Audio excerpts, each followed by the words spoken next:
ಒಂದು ಪವಿತ್ರ ಮಂತ್ರ ಅಂದ್ರೆ ಅಜ್ಞಾನವನ್ನು ಕಳೆದು ಜ್ಞಾನವನ್ನು ನೀಡುವ ಗಾಯತ್ರಿ ಮಂತ್ರ. ಆದರೆ ಇದೇ ಮಂತ್ರವನ್ನು ಒಬ್ಬ ಮಹಿಳೆ ಜಪಿಸಿದರೆ ಆಕೆಯ ಗರ್ಭಕೋಶಕ್ಕೆ ಹಾನಿಯಾಗುತ್ತದೆ. ಹೌದು, ಅಥವಾ ಇಡೀ ಜಗತ್ತಿನಲ್ಲಿ ಕ್ಷಾಮ ಬರುತ್ತದೆ ಎಂಬ ಮಾತುಗಳನ್ನು ಸಮಾಜದ ಒಂದು ವರ್ಗ ಶತಮಾನಗಳಿಂದ ನಂಬಿಸುತ್ತಾ ಬಂದಿದೆ. ಖಂಡಿತ. ರಕ್ಷಣೆ ನೀಡುವ, ಮನಸ್ಸಿಗೆ ಶಾಂತಿ ಕೊಡುವ ಒಂದು ಮಂತ್ರವು ಕೇವಲ ಒಂದು ನಿರ್ದಿಷ್ಟ ಲಿಂಗಕ್ಕೆ ಸೇರಿದವರಾದ ಕಾರಣಕ್ಕೆ ದೈಹಿಕ ಹಾಗೂ ಸಾಮಾಜಿಕ ಹಾನಿಯನ್ನು ಉಂಟುಮಾಡುತ್ತದೆ ಎಂದ್ರೆ ಇದರಲ್ಲಿನ ತರ್ಕಹೀನತೆ ಎದ್ದು ಕಾಣುತ್ತಲ್ವಾ? ನಿಜ. ಭಗವಂತನ ನಾಮಸ್ಮರಣೆ ಎಲ್ಲರಿಗೂ ಮುಕ್ತವಾಗಿರಬೇಕಾದದ್ದು. ಆದರೆ ಅದನ್ನೇ ಒಂದು ಭಯದ ಅಸ್ತ್ರವಾಗಿ ಬಳಸಿದ್ರೆ ಮನುಷ್ಯನ ಮುಗ್ಧ ಭಕ್ತಿಗೆ ಎಂಥ ಪೆಟ್ಟು ಬೀಳಬಹುದು ಎಂಬುದು ನಿಜಕ್ಕೂ ಗಂಭೀರವಾದ ವಿಚಾರ. ಈ ವೈಚಾರಿಕ ವಿಶ್ಲೇಷಣೆಗೆ ಸ್ವಾಗತ. ಇಂದಿನ ನಮ್ಮ ಚರ್ಚೆಯ ಪ್ರಮುಖ ಉದ್ದೇಶ ಒಂದು ಅತ್ಯಂತ ಕುತೂಹಲಕಾರಿ ಮತ್ತು ಅಷ್ಟೇ ವಿವಾದಾತ್ಮಕವಾದ ಪ್ರಶ್ನೆಯನ್ನು ಭೇದಿಸುವುದು. ಅದೇ, ಮಹಿಳೆಯರು ಗಾಯತ್ರಿ ಮಂತ್ರವನ್ನು ಜಪಿಸಬಹುದೇ ಎಂಬುದು. ಹೌದು, ಮತ್ತು ಇಂದಿನ ನಮ್ಮ ಸಂಪೂರ್ಣ ಚರ್ಚೆಯು ಸೌ ಅನಿತಾ ಅರವಿಂದ್ ಸರಫ್ ಅವರು ಅತ್ಯಂತ ಆಳವಾದ ಚಿಂತನೆಯೊಂದಿಗೆ ಬರೆದಿರುವ ಗಾಯತ್ರಿ ಚೈತನ್ಯವನ್ನು ಆಧರಿಸಿದೆ. ಈ ಪ್ರಶ್ನೆಯು ಕೇವಲ ಒಂದು ಧಾರ್ಮಿಕ ಆಚರಣೆಗೆ ಸೀಮಿತವಾದತಲ್ಲ ಅಲ್ವಾ? ಖಂಡಿತ ಅಲ್ಲ. ಬದಲಾಗಿ ಶತಮಾನಗಳಿಂದ ಬೇರೂರಿರುವ ಸಾಮಾಜಿಕ ಕಟ್ಟುಪಾಡುಗಳು ಮನುಷ್ಯನ ಅಂತರಂಗದ ಶ್ರದ್ಧೆಯನ್ನು ಹಾಗೂ ಸ್ವಾತಂತ್ರ್ಯವನ್ನು ಹೇಗೆ ನಿಯಂತ್ರಿಸಲು ಪ್ರಯತ್ನಿಸುತ್ತವೆ ಎಂಬುದರ ಸ್ಪಷ್ಟ ನಿದರ್ಶನವಾಗಿದೆ ಇದು. ಹೌದು, ಗಾಯತ್ರಿ ಚೈತನ್ಯ ಕೇವಲ ಒಂದು ತಾತ್ವಿಕ ವಿಚಾರವಲ್ಲ. ನಿಖರವಾಗಿ ಅದು ಅನುಭವದ ಮೂಸೆಯಿಂದ ಬಂದಂತಹ ನೈಜ ಕನ್ನಡಿ. ನಮ್ಮ ಇಂದಿನ ಚರ್ಚೆಯ ಗುರಿ ಏನಂದ್ರೆ, ಸಮಾಜದಲ್ಲಿ ಮಂತ್ರ ಪಠಣದ ಬಗ್ಗೆ ಇರುವ ಕೆಲವು ನಿರ್ದಿಷ್ಟ ಮೂಢನಂಬಿಕೆಗಳು, ಮಹಿಳೆಯರ ಮೇಲಿರುವ ಕಠಿಣ ನಿರ್ಬಂಧಗಳನ್ನು ಅರ್ಥಮಾಡಿಕೊಳ್ಳುವುದು. ಜೊತೆಗೆ ಅಂತಿಮವಾಗಿ ಮಂತ್ರ ಎಂಬ ಪದದ ನೈಜ ಅರ್ಥವೇನು ಎಂಬುದನ್ನು ಗಾಯತ್ರಿ ಚೈತನ್ಯದಲ್ಲಿ ಉಲ್ಲೇಖಿಸಿರುವ 3 ಪ್ರಮುಖ ನೈಜ ಘಟನೆಗಳ ಮೂಲಕ ಅರಿಯುವುದು ನಮ್ಮ ಗುರಿ. ಹೌದು, ಹಾಗಾದ್ರೆ ಆ ಘಟನೆಗಳ ಒಳಹೊಕ್ಕು ನೋಡೋಣ. ಗಾಯತ್ರಿ ಚೈತನ್ಯದಲ್ಲಿ ಉಲ್ಲೇಖಿಸಿರುವ 2003ರ ಒಂದು ಪ್ರಸಂಗವನ್ನು ನಾವಿಲ್ಲಿ ಗಮನಿಸಬೇಕು. ಸೌ ಅನಿತಾ ಅರವಿಂದ್ ಶರಫ್ ಅವರು ತಮ್ಮ ಪರಿವಾರದೊಂದಿಗೆ ಒಂದು ಉಪನಯನ ಕಾರ್ಯಕ್ರಮದಲ್ಲಿ ಪಾಲ್ಗೊಂಡಿದ್ರು. ಆ ಸಮಯದಲ್ಲಿ ಅವರು 5 ತಿಂಗಳ ಗರ್ಭಿಣಿ ಕೂಡ ಆಗಿದ್ರು. ಹೌದು. ಕಾರ್ಯಕ್ರಮವನ್ನು ನಡೆಸಿಕೊಡುತ್ತಿದ್ದ ವೈದಿಕರೊಬ್ಬರು ಅಲ್ಲಿ ಒಂದು ಮಾತನ್ನು ಹೇಳ್ತಾರೆ. ಅಂದ್ರೆ, ಗರ್ಭಿಣಿ ಸ್ತ್ರೀಯರು ಗಾಯತ್ರಿ ಜಪವನ್ನು ಮಾಡಬಾರದು, ಒಂದು ವೇಳೆ ಜಪಿಸಿದ್ರೆ ಗರ್ಭಕೋಶಕ್ಕೆ ಹಾನಿಯಾಗುತ್ತದೆ ಎಂದು ಅವರು ಎಚ್ಚರಿಸ್ತಾರೆ. ಇದು ಎಂಥ ವಿಪರ್ಯಾಸ ನೋಡಿ. ಗಾಯತ್ರಿ ಮಂತ್ರವು ರಕ್ಷಣೆ ನೀಡುತ್ತದೆ ಎಂಬುದು ಮೂಲ ನಂಬಿಕೆ. ಖಂಡಿತ. ಹಾಗಿದ್ದಾಗ ರಕ್ಷಣೆ ನೀಡುವ ಮಂತ್ರವೇ ಹಾನಿ ಮಾಡುತ್ತದೆ ಎಂಬ ತರ್ಕವನ್ನು ಸಮಾಜ ಹೇಗೆ ಒಪ್ಪಿಕೊಂಡಿತು? ಆ ಕ್ಷಣದಲ್ಲಿ ಸೌ ಅನಿತಾ ಅರವಿಂದ್ ಸರಫ್ ಅವರ ಪ್ರತಿಕ್ರಿಯೆ ಏನಾಗಿತ್ತು? ಅದೇ ಕಾಡುವ ದೊಡ್ಡ ಪ್ರಶ್ನೆ. ಈ ಘಟನೆಯು ಮಾನಸಿಕ ನಿಯಂತ್ರಣದ ಒಂದು ಅತ್ಯಂತ ಸೂಕ್ಷ್ಮ ವಿಧಾನವನ್ನು ತೆರೆದಿಡುತ್ತಲ್ವಾ? ಹೌದು. ಗರ್ಭಿಣಿಯಾದವಳಿಗೆ ತನ್ನ ಮಗುವಿನ ರಕ್ಷಣೆಗಿಂತ ದೊಡ್ಡ ವಿಚಾರ ಮತ್ತೊಂದಿಲ್ಲ. ತಾಯ್ತನದ ಆ ಸೂಕ್ಷ್ಮ ಘಟ್ಟದಲ್ಲಿ ಯಾವುದೇ ಮಹಿಳೆಗೆ ದೈಹಿಕ ಹಾನಿಯ ಭಯವನ್ನು ತೋರಿಸಿದರೆ ಆಕೆ ಸುಲಭವಾಗಿ ನಿಯಮಗಳಿಗೆ ತಲೆಬಾಗುತ್ತಾಳೆ. ನಿಜ. ಭಗವಂತನ ನಾಮ ಅಥವಾ ಗಾಯತ್ರಿ ಮಂತ್ರ ರಕ್ಷಣೆಯನ್ನು ನೀಡುತ್ತದೆ ಎಂಬ ಮೂಲಭೂತ ಜ್ಞಾನವಿದ್ರೂ ಸಹ ಸೌ ಅನಿತಾ ಅರವಿಂದ್ ಸರಫ್ ಅವರು ಆ ಕ್ಷಣದಲ್ಲಿ ಮೌನ ವಹಿಸಬೇಕಾಯಿತು. ಇದು ಕೇವಲ ಭಯದ ಪ್ರಶ್ನೆಯಾಗಿರ್ಲಿಲ್ಲ ಅಲ್ವಾ? ಇಲ್ಲ. ತಾವು ಆಕ್ಷೇಪ ವ್ಯಕ್ತಪಡಿಸಿದರೆ ಅಲ್ಲಿ ನೆರೆದಿರುವ ಸಭೆಗೆ ಹಾಗೂ ನಡೆಯುತ್ತಿರುವ ಮಂಗಳ ಕಾರ್ಯಕ್ಕೆ ಎಲ್ಲಿ ಭಂಗ ಬರುತ್ತದೆಯೋ ಎಂಬ ಆತಂಕ ಒಂದೆಡೆ. ಆದರೆ ಆ ಕಾಲಘಟ್ಟದಲ್ಲಿ ಮಹಿಳೆಯರು ಗಾಯತ್ರಿ ಜಪ ಮಾಡುವ ವಿಷಯದಲ್ಲಿ ತಮಗೇ ಪೂರ್ಣ ಖಚಿತತೆ ಇರಲಿಲ್ಲ ಎಂಬುದು ಮತ್ತೊಂದು ಕಾರಣ. ಓಹ್ ಹೌದು. ಇದನ್ನೇ ಗಾಯತ್ರಿ ಚೈತನ್ಯದಲ್ಲಿ ಅತ್ಯಂತ ಪ್ರಾಮಾಣಿಕವಾಗಿ ದಾಖಲಿಸಲಾಗಿದೆ. ಅಂದರೆ ಸಮಾಜದ ಕಟ್ಟುಪಾಡುಗಳು ಎಷ್ಟೊಂದು ಬಲವಾಗಿರುತ್ತವೆ ಎಂದರೆ ಅವು ಒಬ್ಬ ವ್ಯಕ್ತಿಯ ಮೂಲಭೂತ ಆಧ್ಯಾತ್ಮಿಕ ಆತ್ಮವಿಶ್ವಾಸವನ್ನೇ ಪ್ರಶ್ನಿಸುವಂತೆ ಮಾಡುತ್ತವೆ. ದೈಹಿಕ ರಕ್ಷಣೆಯ ಮೇಲಿನ ನಂಬಿಕೆಗಿಂತ ಸಮಾಜದಲ್ಲಿ ಬಿತ್ತಲಾದ ಭಯ ಆ ಕ್ಷಣದಲ್ಲಿ ಮೇಲುಗೈ ಸಾಧಿಸುತ್ತದೆ. ಖಂಡಿತ. ಆಧ್ಯಾತ್ಮಿಕ ಜ್ಞಾನವು ವಾಸ್ತವದಲ್ಲಿ ಮನುಷ್ಯನನ್ನು ಭಯಮುಕ್ತಗೊಳಿಸಬೇಕು. ಆದರೆ ಇಲ್ಲಿ ಜ್ಞಾನದ ಮತ್ತು ಸಂಪ್ರದಾಯದ ಹೆಸರಿನಲ್ಲಿ ಹೆದರಿಕೆಯನ್ನು ಹುಟ್ಟುಹಾಕಲಾಗುತ್ತಿದೆ. ಹೌದು. ಗರ್ಭಕೋಶಕ್ಕೆ ಹಾನಿಯಾಗುತ್ತದೆ ಎಂಬಂತಹ ವೈದ್ಯಕೀಯ ಆಧಾರವಿಲ್ಲದ ಮಾತುಗಳನ್ನು ಧಾರ್ಮಿಕ ಚೌಕಟ್ಟಿನಲ್ಲಿ ಹೇಳಿದಾಗ ಅದನ್ನು ಪ್ರಶ್ನಿಸುವ ಧೈರ್ಯವೇ ಇಲ್ಲದಂತಾಗುತ್ತದೆ. ಈ ಆಂತರಿಕ ಸಂಘರ್ಷ ಕೇವಲ ದೈಹಿಕ ಭಯಕ್ಕೆ ಸೀಮಿತವಾಗುವುದಿಲ್ಲ. ಗಾಯತ್ರಿ ಚೈತನ್ಯದಲ್ಲಿ ಉಲ್ಲೇಖವಾಗಿರುವ ಮತ್ತೊಂದು ಘಟನೆಯನ್ನು ಗಮನಿಸಿದರೆ ಇದು ಸ್ಪಷ್ಟವಾಗುತ್ತದೆ. ಹೌದು. ಈ ನಿರ್ಬಂಧಗಳು ಸಾರ್ವಜನಿಕ ಭಕ್ತಿಯ ಸ್ಥಳಗಳಲ್ಲೂ ಹೇಗೆ ಪ್ರಕಟವಾಗುತ್ತವೆ ಎಂಬುದು ತಿಳಿಯುತ್ತದೆ. 2011ರಲ್ಲಿ ನಡೆದ ದೇವಸ್ಥಾನದ ಘಟನೆಯ ಹಿನ್ನೆಲೆ ಏನು? ಆ ಘಟನೆಯು ಭಕ್ತಿ ಮತ್ತು ಮಡಿವಂತಿಕೆಯ ನಡುವಿನ ನೇರ ಮುಖಾಮುಖಿಯಾಗಿತ್ತು. ಸೌ ಅನಿತಾ ಅರವಿಂದ ಸರಫ್ ಅವರು ಕುಟುಂಬ ಸಮೇತರಾಗಿ ದೇವಸ್ಥಾನಕ್ಕೆ ಹೋಗಿರುತ್ತಾರೆ. ದೇವರ ಮುಂದೆ ಮಂಗಳಾರತಿ ಮತ್ತು ಮಂತ್ರಪುಷ್ಪ ಪಠಣ ಪ್ರಾರಂಭವಾಗುತ್ತದೆ ಅಲ್ವಾ? ಹೌದು. ಅವರಿಗೆ ಋಗ್ವೇದದ 10ನೆಯ ಮಂಡಲದ 16ನೆಯ ಸೂಕ್ತ ಅಂದ್ರೆ ಮಂತ್ರಪುಷ್ಪ ಹೇಳುವುದೆಂದರೆ ಬಹಳ ಇಷ್ಟ. ತಮ್ಮ ಆರಾಧ್ಯ ದೇವರ ಮುಂದೆ ಭಕ್ತಿಯಿಂದ ಅತ್ಯಂತ ಸ್ಪಷ್ಟ ಮತ್ತು ಶುದ್ಧ ಉಚ್ಚಾರಣೆಯೊಂದಿಗೆ ಅರ್ಚಕರೊಂದಿಗೆ ಧನಿಗೂಡಿಸಿ ಮಂತ್ರವನ್ನು ಹೇಳಲು ಪ್ರಾರಂಭಿಸ್ತಾರೆ. ಓ, ಭಕ್ತಿಯಿಂದ. ಆದರೆ ಆ ದೇವಸ್ಥಾನದ ಅರ್ಚಕರ ಪ್ರತಿಕ್ರಿಯೆ ಅತ್ಯಂತ ಕಠೋರವಾಗಿತ್ತು ಅಂತ ಗಾಯತ್ರಿ ಚೈತನ್ಯದಲ್ಲಿ ಹೇಳಲಾಗಿದೆ. ಖಂಡಿತ. ಒಬ್ಬ ಮಹಿಳೆ ವೇದಮಂತ್ರವನ್ನು ಪಠಿಸ್ತಿರುವುದನ್ನು ನೋಡಿ ಅವರು ತೀವ್ರ ಅಸಮಾಧಾನಗೊಂಡ್ರು. ಅಂದ್ರೆ ಸೌ ಅನಿತಾ ಅರವಿಂದ ಸರಫ್ ಅವರು ತಮ್ಮ ಉಚ್ಚಾರಣೆಯಲ್ಲಿ ಏನಾದ್ರೂ ತಪ್ಪಿರಬಹುದೇನೋ ಎಂದು ಭಾವಿಸಿ ತಮ್ಮ ಸ್ವರವನ್ನು ತಗ್ಗಿಸ್ತಾರೆ. ಹೌದು. ಆದರೆ ಪೂಜೆ ಮುಗಿದ ನಂತರ ತೀರ್ಥ ಕೊಡುವಾಗ ಆ ಅರ್ಚಕರು ಮುಖ ಸಿವುಡಿ ಕೋಪದಿಂದ ದೊಡ್ಡ ಧ್ವನಿಯಲ್ಲಿ ಅವರು ಮಂತ್ರಪುಷ್ಪ ಹೇಳಿದ್ದಕ್ಕೆ ಆಕ್ಷೇಪ ವ್ಯಕ್ತಪಡಿಸ್ತಾರೆ. ಈ ಪ್ರಸಂಗವನ್ನು ಕೇಳಿದಾಗ ಒಂದು ವಿಚಿತ್ರವಾದ ಪರಿಸ್ಥಿತಿ ಕಣ್ಣೆದುರು ಬರ್ತದೆ. ಇದನ್ನು ಒಂದು ಸಂಗೀತ ಕಚೇರಿಗೆ ಹೋಲಿಸಬಹುದು. ಅಂದ್ರೆ ಹೇಗೆ? ನೋಡಿ, ಒಬ್ಬ ಸಾಮಾನ್ಯ ಶ್ರೋತೃ ತನಗೆ ಅತ್ಯಂತ ಪ್ರಿಯವಾದ ಗಾಯಕನ ಕಚೇರಿಗೆ ಹೋಗಿರ್ತಾನೆ. ಆ ಹಾಡಿನಲ್ಲಿ ಲೀನವಾಗಿ ಅಂತರಂಗದ ಭಾವದಿಂದ ಆ ಶ್ರೋತೃವು ಗಾಯಕನೊಂದಿಗೆ ಧನಿಗೂಡಿಸುತ್ತಾನೆ. ಆದರೆ ಆ ಗಾಯಕ ಹಾಡುವುದನ್ನು ನಿಲ್ಲಿಸಿ ಕೋಪಗೊಂಡು ನೀನು ಹಾಡಬಾರದು ಎಂದು ಬೈದರೆ ಎಂತಹ ಆಘಾತವಾಗಬಹುದು? ಮುಗ್ಧ ಭಕ್ತಿ ಮತ್ತು ಅಧಿಕಾರದ ಕಠಿಣ ನಿಯಮಗಳ ನಡುವೆ ಇಂಥವೊಂದು ಗೋಡೆ ನಿರ್ಮಾಣವಾದರೆ ಅಲ್ಲಿ ಭಗವಂತನೊಂದಿಗಿನ ಸಂಪರ್ಕವೇ ಕಡಿದು ಹೋಗುವುದಿಲ್ಲವೇ? ಆ ಉಪಮೆ ಪರಿಸ್ಥಿತಿಯ ಸೂಕ್ಷ್ಮತೆಯನ್ನು ಬಹಳ ಕರಾರುವಾಗಿ ಹಿಡಿದಿಡುತ್ತದೆ. ಭಕ್ತಿ ಎಂಬುದು ಸಂಪೂರ್ಣವಾಗಿ ಅಂತರಂಗದ ಅಭಿವ್ಯಕ್ತಿ. ಹೌದು. ದೇವಸ್ಥಾನದಲ್ಲಿ ನಡೆಯುವ ಪೂಜೆ, ದೇವರ ಮೇಲಿನ ಭಕ್ತಿ ಇವೆಲ್ಲವೂ ಸಾರ್ವತ್ರಿಕವಾಗಿರಬೇಕು. ಖಂಡಿತ.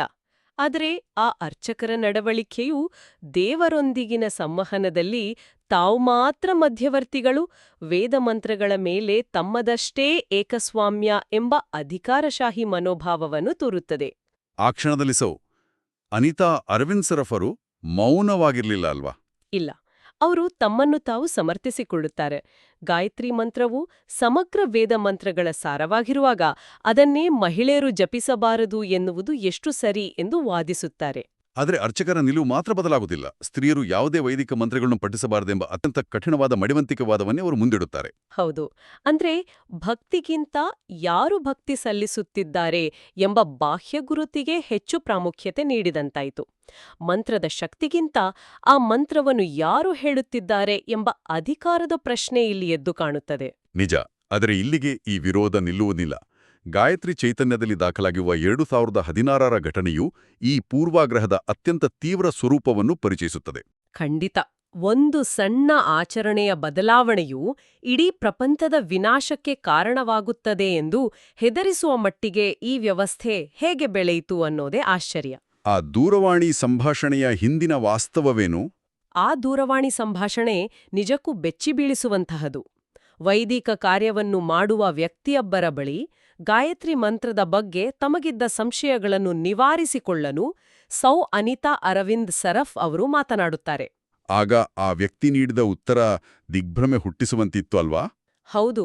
ಸಮಾಜದಲ್ಲಿ ನಡೆಯುತ್ತಿರುವ ಅನಾಚಾರ, ಅತ್ಯಾಚಾರ ಹಾಗೂ ಭೀಕರ ಕ್ಷಾಮಕ್ಕೆ ಹೆಣ್ಣು ಮಕ್ಕಳು ಗಾಯತ್ರಿ ಮಂತ್ರ ಜಪ ಮಾಡುವುದೇ ನೇರ ಕಾರಣ ಎಂದು ಆ ವ್ಯಕ್ತಿ ದೂಷಿಸ್ತಾರೆ. ಓಹ್, ಇದು ನಿಜಕ್ಕೂ ಆಘಾತಕಾರಿ. ಹೌದು. ಈ ಮಾತುಗಳನ್ನು ಕೇಳಿದಾಗ ಸೌ ಅನಿತಾ ಅರವಿಂದ್ ಸರಫ್ ಅವರಿಗೆ ಕಾದ ಕಬ್ಬಿಣ ಕಿವಿಗೆ ತಾಕಿದಂತೆ ಭಾಸವಾಯಿತು ಎಂದು ಗಾಯತ್ರಿ ಚೈತನ್ಯದಲ್ಲಿ ಬರೆಯಲಾಗಿದೆ. ಆ ವಾಕ್ಯದ ತೀವ್ರತೆಯನ್ನು ನಾವು ಆಳವಾಗಿ ಅರ್ಥಮಾಡಿಕೊಳ್ಳಬೇಕು.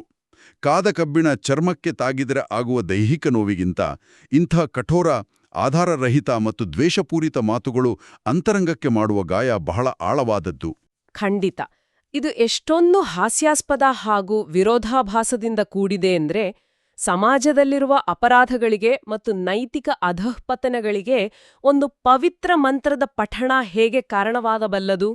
ಇದನ್ನ ಕೇಳಿದ್ರೆ ಮಳೆಯಾಡ್ತಿರುವುದಕ್ಕೆ ಯಾರೋ ಬಿಡಿಸ್ಕೊಂಡಿರುವ ಕೊಳೆಯೇ ಕಾರಣ ಎಂದು ದೂಷಿಸಿದಷ್ಟೇ ತರ್ಕಹೀನವಾಗಿದೆ ಅಂತ ಅನಿಸ್ತೆ. ಹೌದು. ಲೋಕ ಕಲ್ಯಾಣಕ್ಕಾಗಿ ಇರುವ ಮಂತ್ರಗಳು ಹೆಣ್ಣು ಮಕ್ಕಳು ಜಪಿಸಿದ ಕಾರಣಕ್ಕಾಗಿ ಜಗತ್ತಿನ ವಿನಾಶಕ್ಕೆ ಕಾರಣವಾಗುತ್ತವೆ ಎನ್ನುವುದು ಕೇವಲ ಅಸಂಬದ್ಧವಾದವಷ್ಟೇ ಅಲ್ಲ, ಮತ್ತೆ ಇದು ವ್ಯವಸ್ಥಿತವಾದ ವಿನಾಶಕಾರಿ ಕಲ್ಪನೆಗಳನ್ನು ಬಿತ್ತುವ ತಂತ್ರವಾಗಿದೆ. ಅಂದ್ರೆ ಈ ರೀತಿಯ ವಿಪರೀತ ಆರೋಪಗಳನ್ನ ಮಾಡೋದ್ರ ಹಿಂದಿನ ಮನೋವಿಜ್ಞಾನವಾದರೂ ಏನು ಅಂತ ನಾವು ಯೋಚನೆ ಮಾಡಬೇಕು. ಇದು ವ್ಯವಸ್ಥೆಯ ಮೇಲಿನ ತಮ್ಮ ನಿಯಂತ್ರಣವನ್ನು ಉಳಿಸಿಕೊಳ್ಳಲು ಕೆಲವರು ಬಳಸುವ ಅಸ್ತ್ರವಿದು. ಸಮಾಜದಲ್ಲಿನ ತಮ್ಮ ಸ್ವಂತ ವೈಫಲ್ಯಗಳನ್ನೋ ಅಥವಾ ಅಪರಾಧಗಳನ್ನು ಮುಚ್ಚಿಹಾಕಲು ಅತ್ಯಂತ ದುರ್ಬಲ ಗುರಿಯನ್ನು ಬಲಿಪಶುಗಳನ್ನಾಗಿ ಮಾಡುವುದು ಇತಿಹಾಸದುದ್ದಕ್ಕೂ ನಡೆದುಕೊಂಡು ಬಂದಿದೆ. ನಿಜ, ಇಲ್ಲಿ ಮಂತ್ರ ಪಠಿಸುವ ಮಹಿಳೆಯರ ಮೇಲೆ ಇಡೀ ಪ್ರಪಂಚದ ಪಾಪದ ಹೊರೆಯನ್ನು ಹೊರಿಸಲಾಗುತ್ತಿದೆ. ಇದು ಮಂತ್ರದ ಮೂಲ ಉದ್ದೇಶದಿಂದ ಎಷ್ಟೊಂದು ದೂರವಿದೆ ಎಂಬುದನ್ನು ಗಮನಿಸಬೇಕು.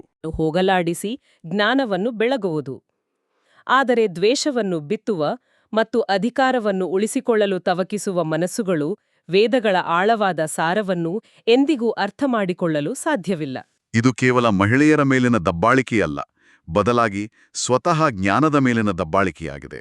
ಖಂಡಿತ.